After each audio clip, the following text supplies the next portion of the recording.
Shalom, selamat hari Minggu, Empower Woman in Christ. Siap mendengar firman Tuhan? Sungguh sukacita melihat wajah-wajah saudara-saudari sekalian. Baik saudara, mari kita merendahkan hati kita di hadapan Tuhan. Kita berdoa. Bapa Surgawi, kami mau membuka pintu hati kami seperti tanah yang subur. Berfirmanlah Tuhan, setiap firman yang diberikan tidak pernah kembali sia-sia. Tolong ambil alih hamba-Mu Roh Kudus. Hamba hanya alat, sembunyikan di balik kuasa darah Kristus, di balik kuasa salib-Mu hanya memberitakan kebenaran firman-Mu yang menutrisi, yang menopang kami, yang meneguhkan dan membuat kami semakin serupa dengan-Mu. Kau juga bicara pribadi lepas pribadi dan setiap kuasa yang menghalangi pemberitaan firman Allah dihancurkan kuasanya dengan kuasa darah Kristus. Kami berdoa di dalam nama Tuhan Yesus. Amin. Shalom Empower Woman in Christ. Selamat hari Minggu. Dan saat ini kita akan membahas kisah yang sangat menyentuh. Dan saya sangat diberkati sembari saya mempersiapkannya. Ya, seperti di player. Love Seen by God. Saudara, saya akan memulai kisah ini. Ini kisah seseorang yang mungkin jarang dikotbahkan, jarang mungkin didengar. Tapi ini ada dan setiap yang firman Tuhan itu punya kuasa, setiap firman punya tujuan. Kalau saudara, tidak semua kasih terlihat indah. Tidak semua relasi itu lahir dari cinta. Ada relasi yang lahir dari kebutuhan, ada yang lahir dari ketakutan, ada yang lahir dari sistem yang tidak adil. Hari ini kita tidak sedang membicarakan kasih romantis. Ini bukan tentang bunga, bukan puisi, bukan janji manis. Kita bicara tentang kasih yang melihat. Karena seringkali masalah terbesar manusia bukan kemiskinan, kegagalan, bahkan dosa masa lalu. Tahukah Anda? Masalah terbesar kita sering karena tidak dilihat. Banyak orang hidup, bekerja, melayani, banyak orang setia, tapi tidak pernah sungguh-sungguh dilihat sebagai manusia. Dilihat tenaganya, bukan hatinya.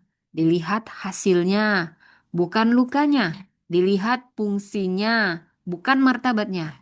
Yang paling melelahkan dalam hidup bukan bekerja keras, tetapi bekerja tanpa pernah dilihat. Dan Alkitab hari ini membawa kita pada seorang perempuan yang hidupnya nyaris tidak dicatat sejarah, namanya tidak terkenal, tidak punya posisi, tidak punya panggung. Namanya hanya muncul karena konflik dan hampir selalu dibicarakan sebagai masalah. Ya, namanya Hagar. Saya ingin menceritakan latar belakang dari kisah Hagar. Dia adalah kasih dalam sistem yang tidak adil. Saudara, sebelum kita cepat menghakimi tokoh-tokoh Alkitab, kita perlu memahami dunia tempat kisah ini terjadi secara kontekstual. Kejadian 16 terjadi dalam budaya patriarkal timur dekat kuno, di mana laki-laki berkuasa, perempuan dinilai dari rahimnya, budak tidak punya suara, orang asing tidak punya perlindungan. Dan di tengah sistem seperti itu, hiduplah Hagar. Saudara, bagaimana kalau kita baca ya? Jadi Hagar ini, kita sama-sama akan menghormati firman Tuhan ya. Kejadian 16 ayat 1 sampai 2, Saudara. Adapun Sarai, istri Abram itu tidak beranak, ia mempunyai seorang hamba perempuan orang Mesir, Hagar namanya. Berkatalah Sarai kepada Abram, "Engkau tahu, Tuhan tidak memberi aku melahirkan anak, karena itu baiklah hampiri hambaku itu. Mungkin oleh dialah aku dapat memperoleh seorang anak." Saudara, Hagar hidup dalam sistem patriarkal bersama Sarai dalam zaman Abraham. Hagar bukan istri, dia budak, bukan bagian keluarga inti. Ia hanyalah budak dimiliki oleh Sarai. Hagar bukan bagian keluarga inti. Dia bukan orang Ibrani, dia justru orang Mesir, asing di tanah perjanjian. Dan yang paling menyakitkan, dia tidak punya kuasa untuk berkata tidak. Bila kita membaca dari Kejadian 16 ayat 1 sampai 6, Sarai mandul. Janji Tuhan terasa lama. Dan ketika iman bercampur ketakutan, manusia sering mencari jalan pintas. Hagar tidak dipilih karena cinta, tapi dipakai sebagai solusi. Rahimnya dijadikan alat, tubuhnya jadi strateginya Sarah, dan hidupnya menjadi kompromi. Saudara, ketika orang tidak tahu menunggu Tuhan, mereka sering mengorbankan orang lain. Saya ulang, ketika orang tidak tahu menunggu Tuhan, mereka sering mengorbankan orang lain. Hagar mengandung, dia membawa kehidupan, tapi justru sejak itulah masalah dimulai. Mungkin saya akan membaca dan akan mengeksegesis ayat per ayat. Jadi kejadian 16 ini terjadi dalam budaya patriarkal. Dia berbasis kehormatan yang sangat menekankan keturunan laki-laki. Dalam hukum dan praktik timur dekat kuno, istri mandul itu dianggap aib sosial. Budak perempuan itu bisa dijadikan rahim pengganti. Anak dari budak ini bisa dianggap milik majikan. Ini legal secara budaya, tetapi tidak selalu sesuai kehendak Allah. Jadi saya sedang bicara budaya kontekstual pada zaman Abraham. Alkitab mencatat, tetapi tidak selalu mempraktekkan budaya. Ini kebudayaan, bukan kebenaran. Hagar, budak perempuan orang Mesir tidak punya suara. Dia ada dalam lapisan bawah struktur sosial. Hagar bukan hanya tidak berkuasa, tapi bisa dibilang tidak dianggap. Kalau kita membaca dari ayat 1, di sini tidak beranak adalah luka yang sangat eksistensial bagi seorang perempuan di dunia kuno. Hagar, hamba orang Mesir, ini punya bernama menarik. Ia disebut namanya, bukan anonim. Hagar adalah asing di tanah perjanjian. Tuhan sejak awal memperhatikan orang asing, saudara. Jadi jangan macam-macam sama orang asing. Ada Tuhan yang memperhatikan. Berkatalah Sarai kepada Abraham, Tuhan telah menahan aku melahirkan anak. Sarai mengaitkan kemandulannya langsung dengan Tuhan. Jadi ada yang tidak dewasa di sini. Dia mengakui kedaulatan Tuhan tapi mencoba menolong janji Tuhan. Ini iman yang bercampur ketakutan. Iman yang lelah seringkali tergoda untuk mengambil alih kendali. Lalu kita akan masuk ke ayat 3, saudara. Saya akan bacakan. Jadi Sarai, istri Abram itu mengambil Hagar, hambanya, orang Mesir itu. Yakni ketika Abram telah 10 tahun tinggal di tanah Kanaan. Lalu memberikannya kepada Abram suaminya untuk menjadi istrinya. Abram menghampiri Hagar, lalu mengandunglah perempuan itu. Ketika Hagar tahu bahwa ia mengandung, maka ia memandang rendah nyonyanya itu. Wow, di sini akar masalahnya. Jadi sebenarnya Hagar hanya dipakai dan ini secara hukum budaya sah. Dan sebenarnya ini bisa disebut eksploitatif. Karena Hagar tidak pernah diminta persetujuannya. Tubuh Hagar hanya jadi alat solusi krisis rumah tangga. Hagar dipakai tapi bukan dipilih. Ketika Hagar mengandung, dia menganggap rendah nyonyanya, saudara. Di sini masalahnya. Jadi menjadi rendah, ini bahasa aslinya kalal, direndahkan, diremehkan. Hagar mengandung kehidupan tapi justru kehilangan martabat karena dia merendahkan nyonyanya. Kehamilan yang seharusnya membawa kehormatan, inilah yang jadi sumber konflik dan penindasan. Di ayat 5 sampai 6, lalu berkatalah Sarai kepada Abram, penghinaan yang kuderita ini adalah tanggung jawabmu. Akulah yang memberikan hambaku ke pangkuanmu. Tetapi baru saja ia tahu bahwa ia mengandung, ia memandang rendah akan aku. Tuhan kiranya yang menjadi hakim antara aku dan engkau. Kata Abram kepada Sarai, hambamu itu di bawah kekuasaanmu. Perbuatlah kepadanya apa yang kau pandang baik. Nah, di sini dikatakan bahwasannya Sarai menyalahkan Abram. Tapi Abram di sini pasif. Tidak ada perlindungan bagi Hagar. Inilah konflik kuasa yang menciptakan korban yang bisu. Abram tidak membela Hagar. Dia lebih membela istrinya. Sarai yang penuh iri akhirnya menindas Hagar sehingga Hagar harus lari. Bila kita melihat di sini menindas, kata yang sama dipakai seperti penindasan Israel di Mesir. Hagar mengalami Eksodus kecil sebelum Israel mengalaminya. Allah yang membebaskan Israel adalah Allah yang melihat Hagar lebih dulu. Bila kita melihat dari ayat 7 sampai 8. Lalu malaikat Tuhan menjumpainya dekat suatu mata air di padang gurun, yakni dekat mata air di jalan ke Syur. Katanya, Hagar, hamba Sarai, dari manakah datangmu dan kemanakah pergimu? Jawabnya, aku lari meninggalkan Sarai, nyonyaku. Jadi Tuhan yang mengejar Hagar. Dan tahukah Anda, pertama kali dalam Alkitab Tuhan menampakkan diri kepada perempuan justru kepada Hagar. Padahal dia seorang budak perempuan. Bukan di kemahnya yang megah, kemah Abraham, tapi di padang gurun. Tahukah Anda, padang gurun itu tempat pembuangan, tempat tanpa perlindungan, tempat ternyata di situ menjadi tempat perjumpaan ilahi. Bila kita lihat ayat 8, dari manakah engkau datang dan kemanakah engkau pergi? Tuhan bertanya bukan karena Tuhan nggak tahu, tapi dia sedang menyadarkan identitas dan arah Hagar. Ini pertanyaan eksistensial, bukan geografis. Saudara, bila kita melihat di ayat 9 sampai 11, lalu kata malaikat Tuhan itu kepadanya, kembalilah kepada nyonyamu, biarkanlah engkau ditindas di bawah kekuasaannya. Lalu kata malaikat Tuhan itu kepadanya, aku akan membuat sangat banyak keturunanmu, sehingga tidak dapat dihitung karena banyaknya. Lalu selanjutnya kata malaikat Tuhan itu kepadanya, engkau mengandung dan akan melahirkan seorang anak laki-laki dan akan menamainya Ismail. Sebab Tuhan telah mendengar tentang penindasan atasmu itu.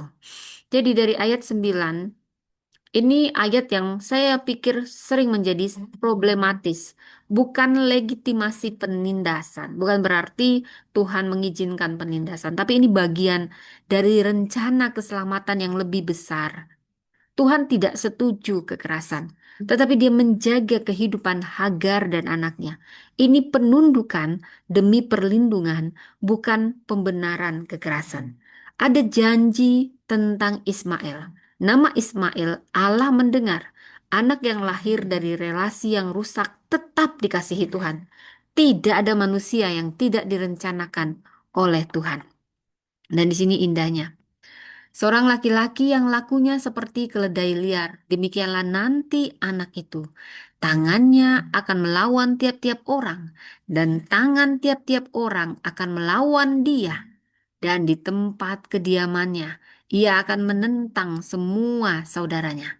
Kemudian Hagar menamakan Tuhan yang telah berfirman kepadanya itu dengan sebutan, Engkaulah El Roy, sebab katanya, bukankah di sini kulihat dia yang telah melihat aku. Saudara, engkaulah El Roy. Hagar memberi nama kepada Allah. Satu-satunya perempuan yang melakukan ini hanya Hagar. Makna El Roy itu adalah Allah yang melihat, bukan sekedar mengamati, tapi sangat terlibat dan sangat peduli. Yang tidak dilihat manusia, justru melihat Allah. Saudara, bila kita masuk ke ayat 14, sebab itu sumur tadi disebutkan orang sumur Lahai Roy. Retaknya antara Kades dan Beret. Lalu Hagar melahirkan seorang anak laki-laki bagi Abram. Dan Abram menamai anak yang dilahirkan Hagar itu Ismail.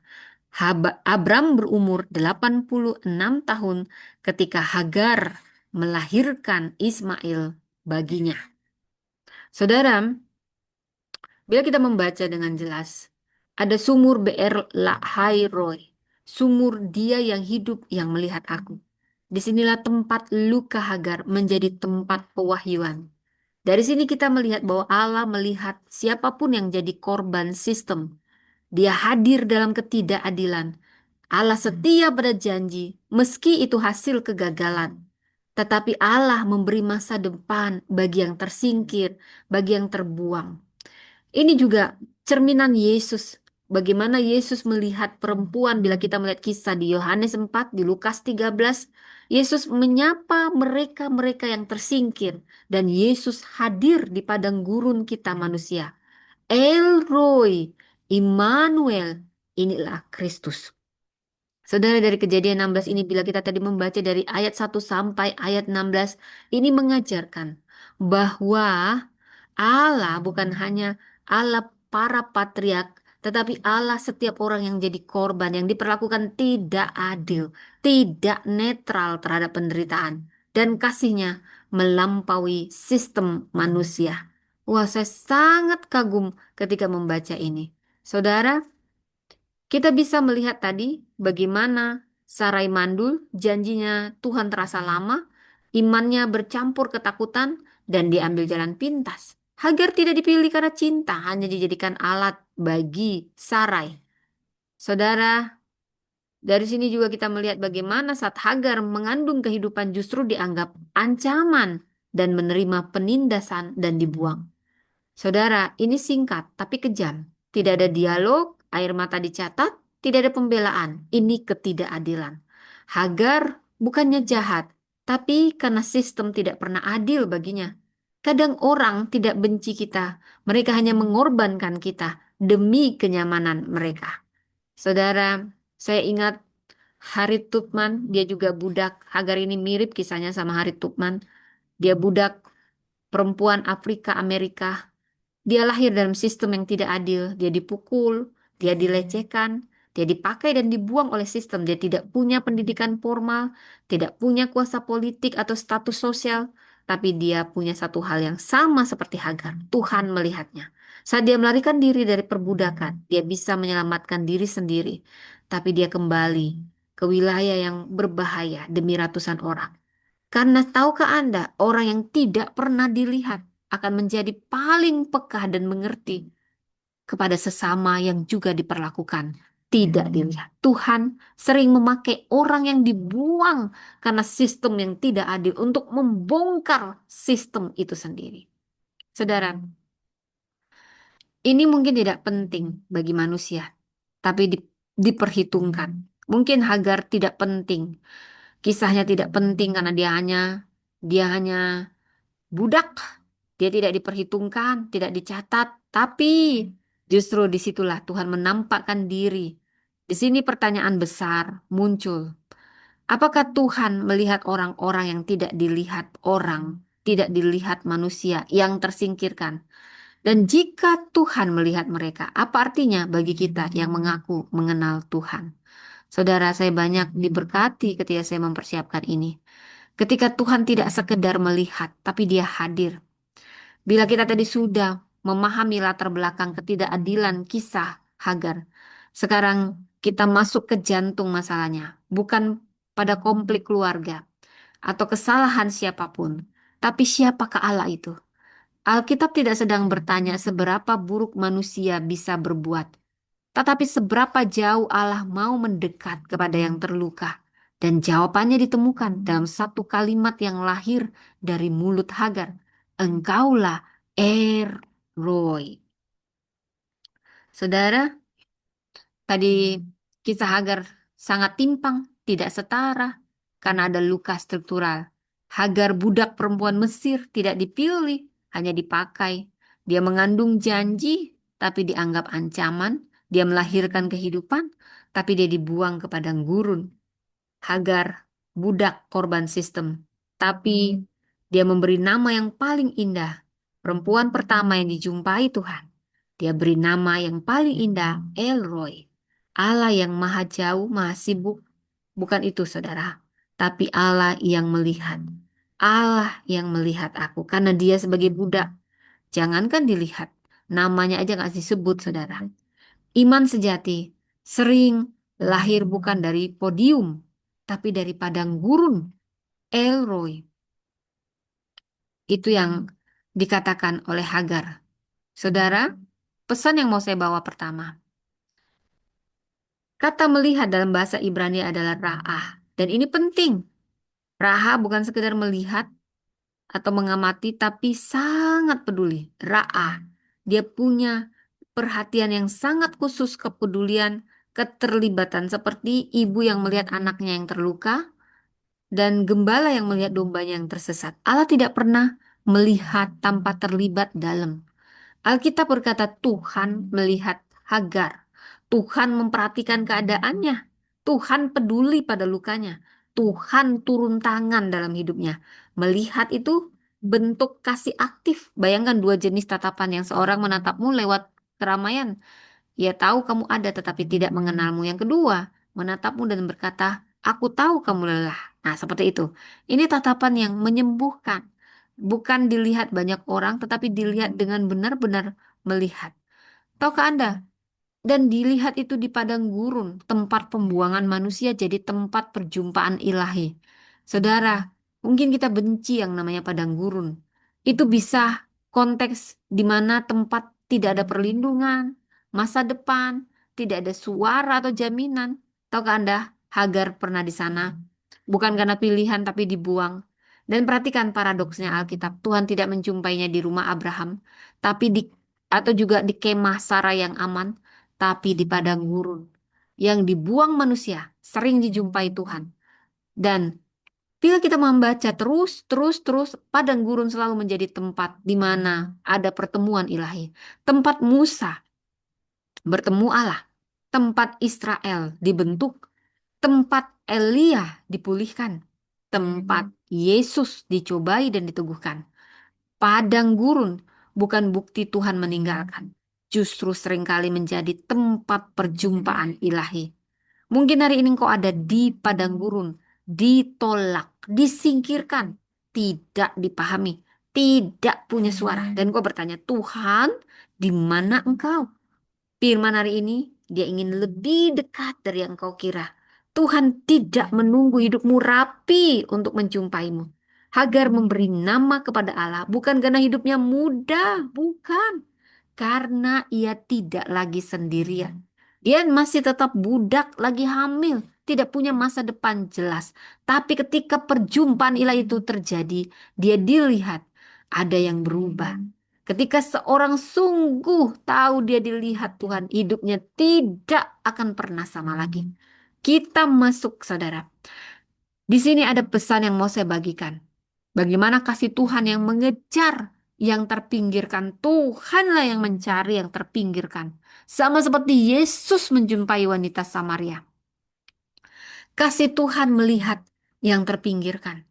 Saudara, di Kejadian 16 ayat 7-13, malaikat Tuhan menjumpai Hagar di mata air di padang gurun. Perhatikan baik-baik. Bukan Hagar yang menjumpai Tuhan. Tuhan yang menjumpai Hagar. Hagar sedang lari. Dia tidak sedang berdoa. Dia tidak sedang menyanyikan mazmur atau menyembah. Dia tidak sedang mencari Tuhan. Bahkan mungkin dia gak kenal Tuhan. Dia sedang melarikan diri dari lukanya yang sangat dalam. Kadang hidup memang seperti itu.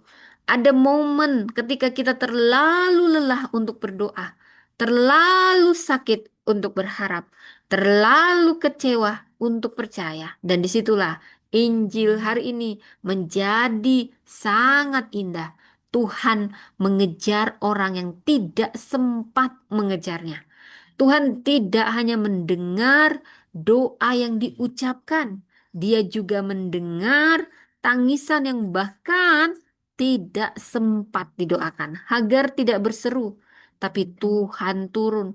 Hagar tidak memanggil, tetapi Tuhan menyebut namanya Hagar.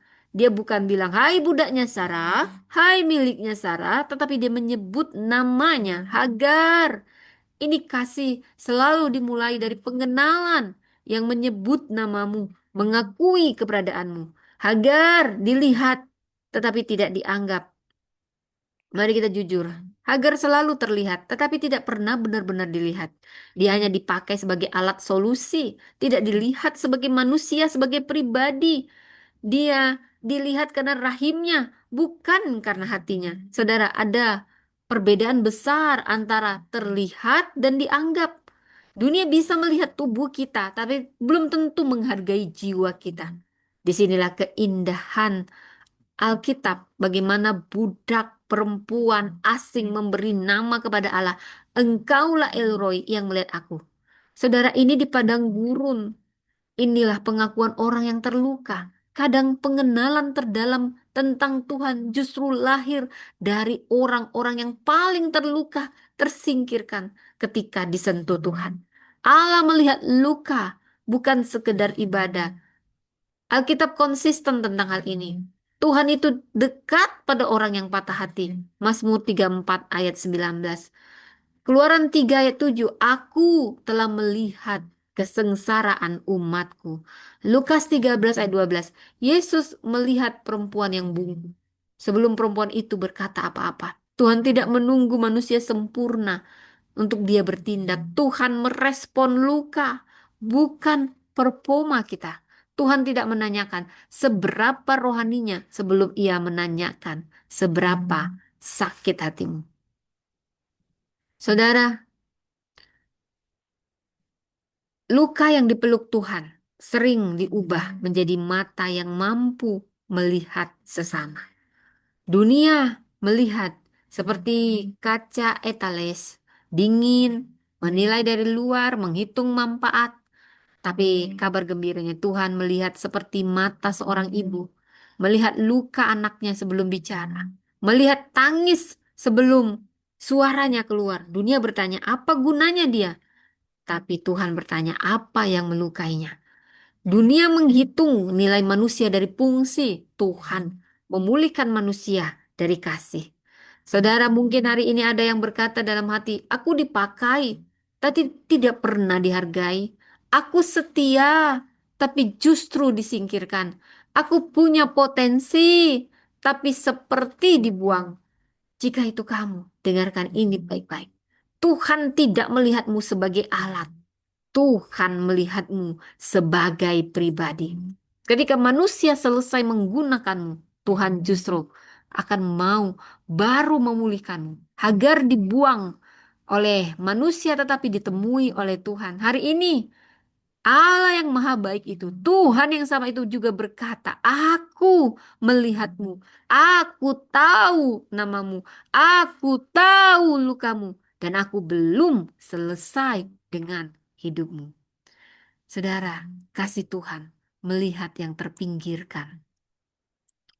Yang kedua, kasih Tuhan hadir seperti yang saya sudah jelaskan. Padang gurun tempat pembuangan manusia, tapi sering jadi perjumpaan ilahi. Padang gurun justru bukti bahwa Tuhan tidak pernah meninggalkan, tapi memperkenalkan dirinya lebih dalam lagi. Saudara, yang kedua, kasih Tuhan hadir di padang gurun, saudara. Love that meets us in the wilderness. Malaikat Tuhan itu menjumpai Hagar dekat suatu mata air di padang gurun.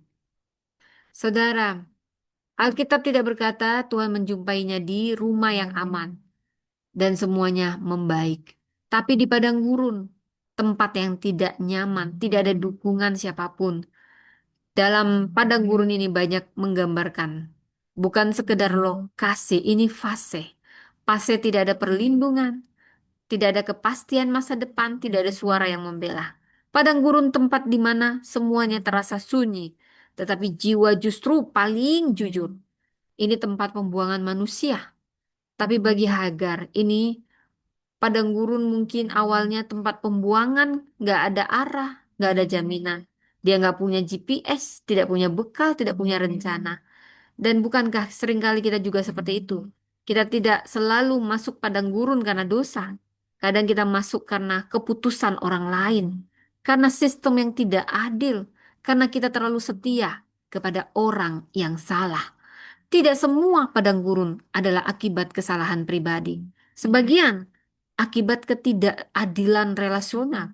Namun dengarkan kabar baiknya, padang gurun tidak pernah menjadi tempat favorit manusia, tapi sering sekali menjadi tempat favorit Tuhan. Tuhan tidak diam di padang gurun kita masing-masing, di fase kita masing-masing. Karena di padang gurun Tuhan berbicara lebih jelas, memanggil nama kita menjanjikan masa depan. Seperti yang dialami Hagar. Dia tidak hanya disebut perempuan, tapi Hagar. Sekalipun manusia mungkin berhenti memanggil namamu. Percayalah, Tuhan justru akan memanggilmu lebih dalam lagi, lebih personal. Seperti Hagar mungkin kehabisan kata, saudara. Demikian juga yang dialami Ismail. Dia menangis. Mereka dua kali dijumpai, saudara. Tapi Allah mendengar setiap tangisan dalam ketidakadilan. Tuhan tidak alergi air mata. Dia mengerti bahasa tetesan air mata. Saudara, saya suka Nelson Mandela. 27 tahun di penjara tanpa panggung, tanpa mikrofon, tanpa sorotan. Padang gurun akan menjadi panjang, sunyi, menyakitkan. Tapi di sanalah kebencian dilunakkan, dendam diolah, karakter dibentuk. Ketika kita keluar, kita tidak keluar sebagai orang yang ingin membalas, tetapi seperti pemimpin yang mengampuni. Padang gurun tidak selalu mengubah situasi, tapi selalu lebih dulu mengubah siapa kita. Saudara, ini bisa menjadi ruang gelap dan kamera. Padang gurun seperti ruang gelap kamera. Tempatnya gelap, sepi, tidak produktif, tapi disitulah gambar diproses. Warna dibentuk, identitas ditentukan. Tanpa ruang gelap, tidak ada gambar yang jadi. Apa yang Tuhan siapkan seringkali diproses dalam gelap sebelum dipamerkan dalam terang. Saudara, bukankah Tuhan juga berkata di Yesaya 43:19, Aku membuat jalan di padang gurun. Dan Mazmur 23:4, kita sering menyatakan, sekalipun aku berjalan dalam lembah kekelaman, aku tidak takut bahaya. Saudara, Yesus juga sengaja datang ke Samaria, padang gurun sosial seorang perempuan. Tuhan yang datang dan tidak menunggu kita keluar dari padang gurun untuk menjumpai kita. Saudara, mungkin padang gurunmu hari ini bernama penolakan, kesepian, kehilangan arah, masa menunggu yang panjang. Jangan buru-buru keluar. Jangan panik. Jangan mematikan telinga rohanimu. Padang gurun bukan bukti Tuhan meninggalkan. Justru di tempat Tuhan memperkenalkan dirinya lebih dalam. Di tempat sunyi itulah suara Tuhan terdengar lebih jelas. Identitas setiap orang dipulihkan. Arah baru diberikan. Hagar tidak menemukan Tuhan di istana, tapi di padang gurun. Dan Tuhan yang sama berkata, Aku ada di tempat titik terendahmu. Tempat di mana yang paling kau hindari. Dengarkan Tuhan bicara. Dan yang ketiga yang mau saya nyatakan, saudara, kasih Tuhan lebih besar dari kesalahan manusia. Saya ulang, kasih Tuhan lebih besar dari kesalahan manusia. Saudara, ketegangan terbesar dalam iman. Bagaimana mungkin Allah yang Maha Kudus bekerja di tengah manusia yang berantakan? Kalau kita baca kisah Hagar dengan jujur, tidak ada satu tokoh pun yang benar-benar sempurna. Sarah sebenarnya terluka. Abraham, dia ragu. Hagar, dia bereaksi. Ismail lahir dari situasi yang tidak ideal. Namun anehnya, di tengah ketidaksempurnaan itu Allah tetap setia bekerja. Inilah Injil yang sejati. Allah tidak menunggu manusia rapi untuk menyatakan kasihnya. Dia tetap melihat yang setia dan menyelesaikan. Ada 4 tindakan Allah. Dia melihat Hagar ketika ditindas. Kejadian 16 ayat 11. Tuhan telah mendengar kesengsaraanmu. Dan dia juga yang memelihara Ismail ketika mereka diusir. Di Kejadian 21 ayat 19.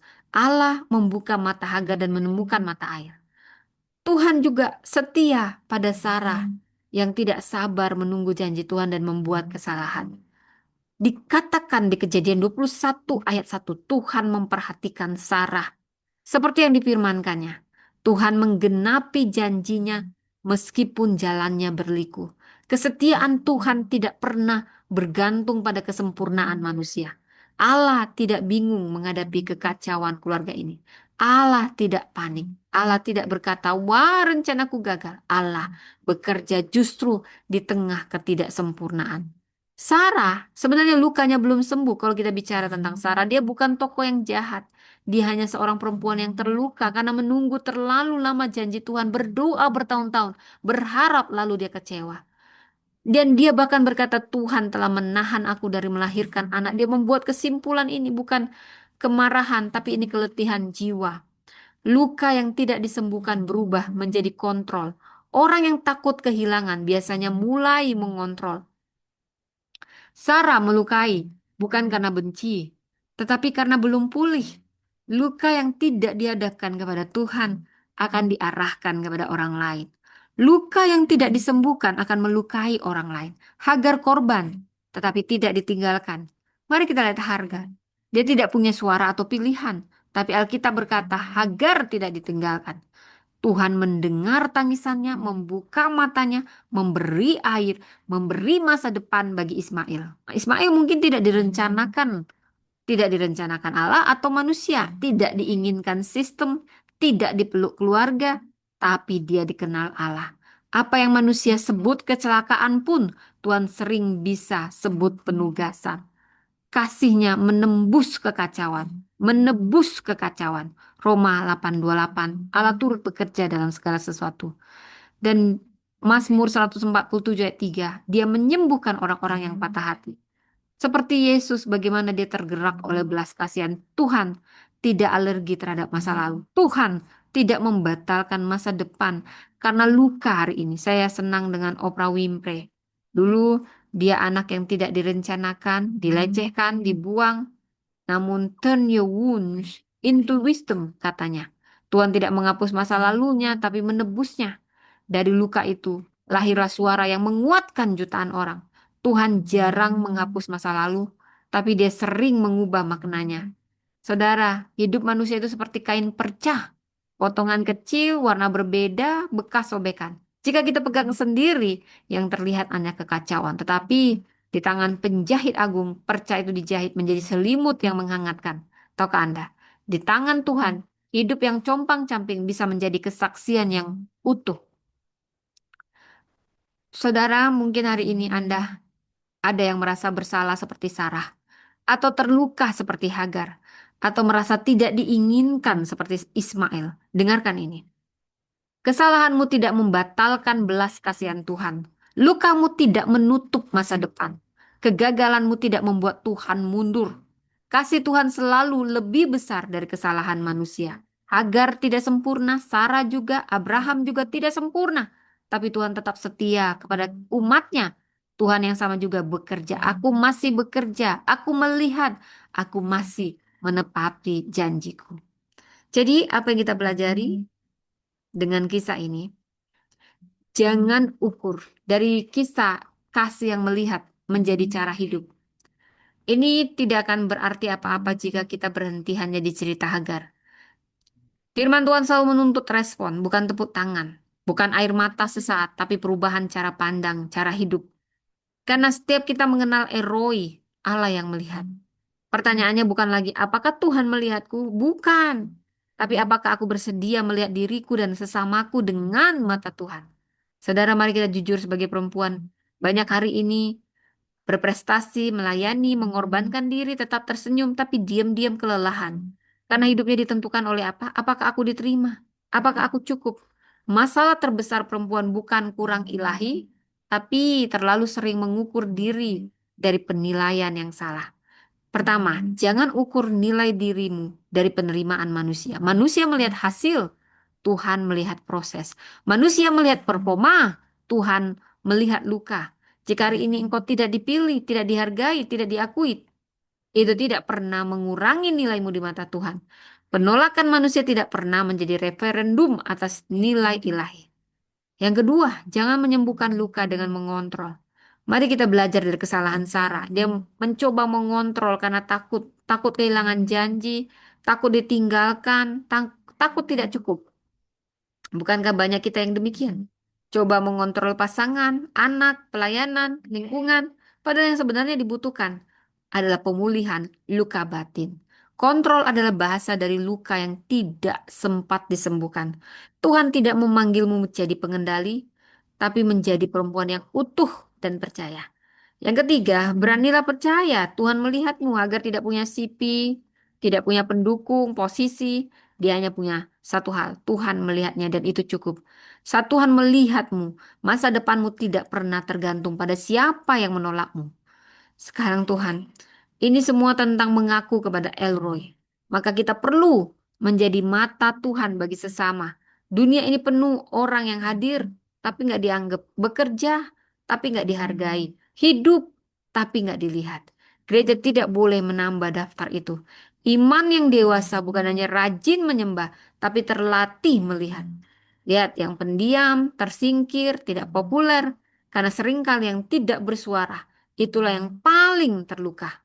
Yang kedua, hentikan siklus luka menjadi luka. Luka yang tidak disembuhkan akan diwariskan. Kepahitan yang tidak disadarkan akan diteruskan. Apa yang tidak kita sembuhkan akan kita turunkan. Hari ini Tuhan memanggil, jadilah generasi yang berhenti melukai. Belajarlah melihat bukan hanya melihat, menilai itu cepat, melihat itu butuh kasih, menilai itu dari luar, tapi melihat itu masuk ke dalam. Dunia ahli menilai, tapi kerajaan Allah dipanggil untuk melihat. Kasih sejati dimulai dengan keberanian untuk melihat sebelum memanggil. Saudara saya bisa ringkaskan kembali dalam 3 kalimat, saudara. Tuhan melihat yang terpinggirkan. Hagar sudah membuktikannya. Tuhan hadir di padang gurun kita masing-masing, di mana kita hampir menyerah. Tuhan hadir di situ. Dan yang ketiga, Tuhan menebus kegagalan kita dengan kasih-Nya. Sarah, Hagar, Ismail semua dijaga dalam kesetiaannya. Sekalipun bisa dibilang ada korban ketidakadilan karena ketidaksetiaan, ketidaksempurnaan. Kasih Tuhan bukan hanya mengampuni, tetapi memperhatikan. Bukan hanya menghapus dosa, tetapi memeluk luka. Mari kita berdoa. Tuhan, Engkaulah El Roy, Allah yang melihat. Hari ini kami datang bukan membawa pencapaian, tetapi setiap anak-anakmu lihatlah jika ada yang membawa luka. Lihatlah mungkin ada yang kuat di luar namun rapuh di dalam. Tersenyum di depan namun menangis sendirian. Pulihkan Tuhan yang tersingkir, peluk yang terbuang, tenangkan yang lelah menunggu. Dan Tuhan jadikan kami matamu di dunia yang sering menutup mata. Jadikan kami tanganmu bagi yang terluka. Jadikan kami saksi kasih-Mu yang bukan hanya mengampuni, tapi sungguh-sungguh melihat. Dalam nama Yesus Kristus, El Roy yang hidup, kami berdoa. Demikian firman Tuhan. Tuhan memberkati.